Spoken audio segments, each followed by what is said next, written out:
Hello friends, कैसे हैं आप लोग। आई होप आप सभी अच्छे ही होंगे। तो आज के इस वीडियो में आपको बताएंगे जो 26 जुलाई को एसएससी एमटीएस का एग्ज़ाम हुआ था सेकेंड शिफ्ट में।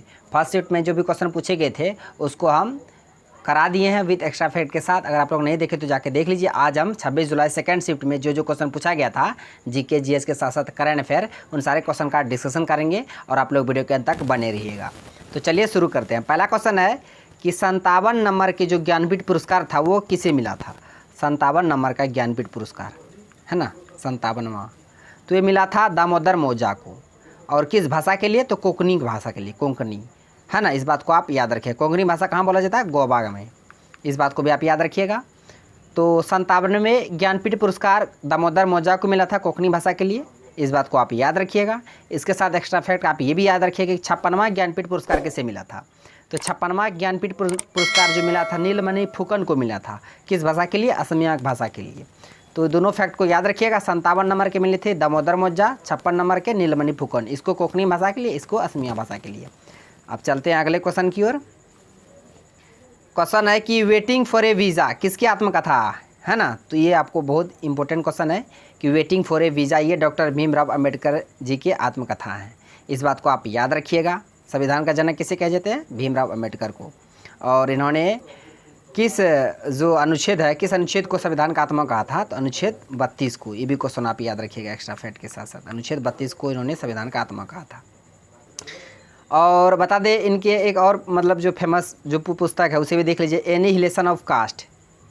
ये भी डॉक्टर भीमराव अम्बेडकर जी के पुस्तक है।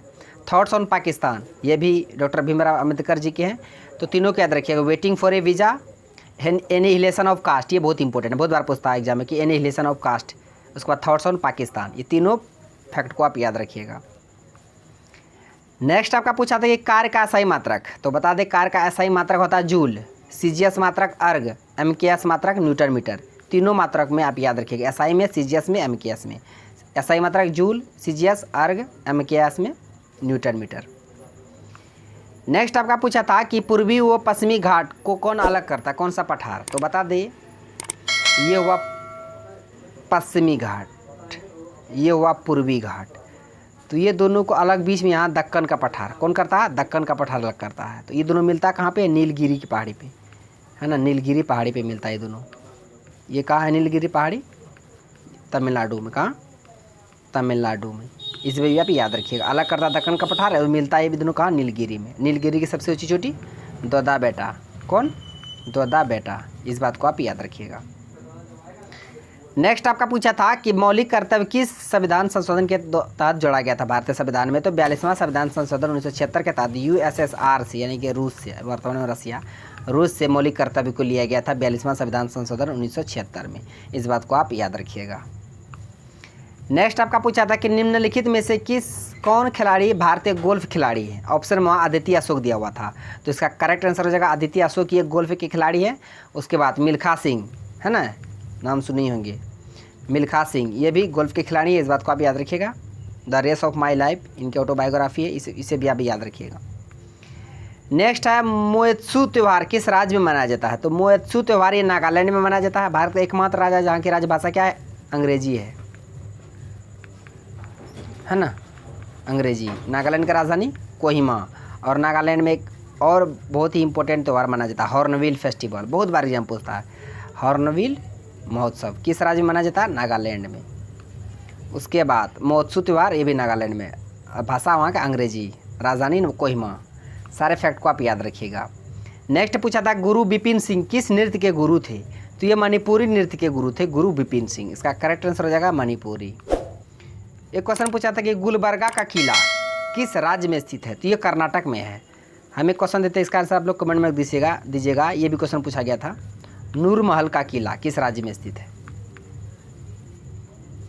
नेक्स्ट आपका पूछा था कि 2020 में भारत से अधिक जनसंख्या वाला घनत्व कौन सा देश रहा था? तो वो बता 2020 में बांग्लादेश रहा था। भारत से सबसे अधिक जनसंख्या घनत्व था। अब बिहार में सबसे अधिक जनसंख्या घनत्व किस स्टेट का है? ये भारत में सबसे अधिक जनसंख्या घनत्व बिहार का। मतलब ये प्रति वर्ग किलोमीटर में जितने लोगों का निवास होता है उसे जनसंख्या घनत्व कहा जाता है। सबसे अधिक बांग्लादेश का था, 1252 के आसपास था। एक बार देख लीजिए आप लोग। अब बिहार का 1106 है। एक मतलब ना प्रति वर्ग किलोमीटर में 1106 है। सबसे कम है अरुणाचल प्रदेश 17 व्यक्ति। नेक्स्ट है रानी रुद्रमा देवी का संबंध किस राजवंश से था? तो रानी रुद्रमा देवी के संबंध काकतीय राजवंश की शासिका थी रानी रुद्रमा देवी, इस बात को आप याद रखिएगा। एक क्वेश्चन पूछा था कि शोभना नारायण किस शास्त्रीय नृत्य से संबंधित है? तो कथक। कथक कहाँ का? उत्तर भारत का शास्त्रीय नृत्य है ना। कुल बता दें क्लासिकल जो डांस है 8 है, उसके बाद क्लासिकल जो लैंग्वेज है, क्लासिकल लैंग्वेज वो 6 है। डांस 8 है, लैंग्वेज 6 है। नेक्स्ट आपका पूछा था कि smart cities and academia towards action and research किस मंत्रालय की योजना है ना? सार है ना, ये सार। तो ये smart cities and academia towards action and research ये आवास व शहरी मामलों के मंत्रालय की योजना है, इस बात को आप याद रखिएगा। इसका करेक्ट आंसर हो जाएगा आवास व शहरी मामलों के मंत्रालय। हम बता दें आवास व शहरी मामलों के मंत्री अभी कौन है, इसका आंसर आप लोग को कमेंट बॉक्स में देना है।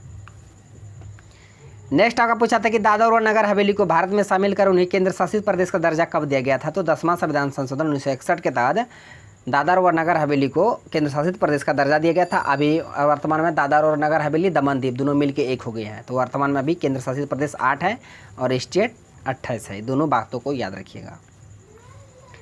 नेक्स्ट क्वेश्चन पूछा था कि AR रहमान को किस फिल्म के लिए ग्रैमी अवार्ड मिला था? तो बता दे 3 चीज़ बताएंगे, कब मिला था, किस गाने के लिए मिला था, किस फिल्म के लिए मिला था। तीनों बातों को याद रखिएगा। तीनों कोई ना कोई मतलब एग्जाम पूछे गए हैं, NTPC में पूछे गए थे, मतलब MTS में पूछे गए हैं। कभी पूछ लेते किस गाने के लिए ग्रैमी अवार्ड मिला था? जय हो जय हो। किस फिल्म के लिए? स्लमडॉग मिलियनेयर में। और कब मिला था? 2009 को। तीनों फैक्ट को याद रखिए, 2009 में स्लमडॉग फिल्म के लिए और जय हो गाने के लिए इसे ग्रैमी अवार्ड मिला था। नेक्स्ट है पंजाब केसरी के नाम से किसे जाना जाता है ना? पंजाब केसरी के नाम से लाला लाजपत राय को जाना जाता है, इस बात को आप याद रखिएगा। यहाँ पे इसको ना क्या कहते हैं, चलिए बता दिए, इसको याद रखिएगा, कुछ भूल रहे हम। नेक्स्ट ये और लास्ट क्वेश्चन है कि अलीवर्दी खां के बाद बंगाल का नवाब कौन बना था? तो अलीवर्दी खां के बाद बंगाल का नवाब सिराजुद्दौला बना था। इसका करेक्ट आंसर हो जाएगा सिराजुद्दौला। 23 जून 1757 को सिराजुद्दौला के द्वारा लड़ा गया था प्लासी का युद्ध रॉबर्ट क्लाइव और सिराजुद्दौला के बीच, इस बात को भी आप याद रखिएगा। तो फ्रेंड्स ये सारे क्वेश्चन थे जो आपको हम बता दिए विद एक्स्ट्रा फैक्ट के साथ। तो यदि आपको वीडियो अच्छा लगा तो मेरा वीडियो को लाइक कीजिए तथा मेरा यूट्यूब चैनल करिजिए सड्डा को सब्सक्राइब करें और बेल आइकन को भी हिट कर दीजिए ताकि हर एक लेटेस्ट वीडियो का नोटिफिकेशन तुरंत आप तक पहुँच जाए। थैंक्स फॉर वॉचिंग वीडियो, धन्यवाद। मिलते हैं अब नेक्स्ट वीडियो में नेक्स्ट टॉपिक के साथ, तब तक के लिए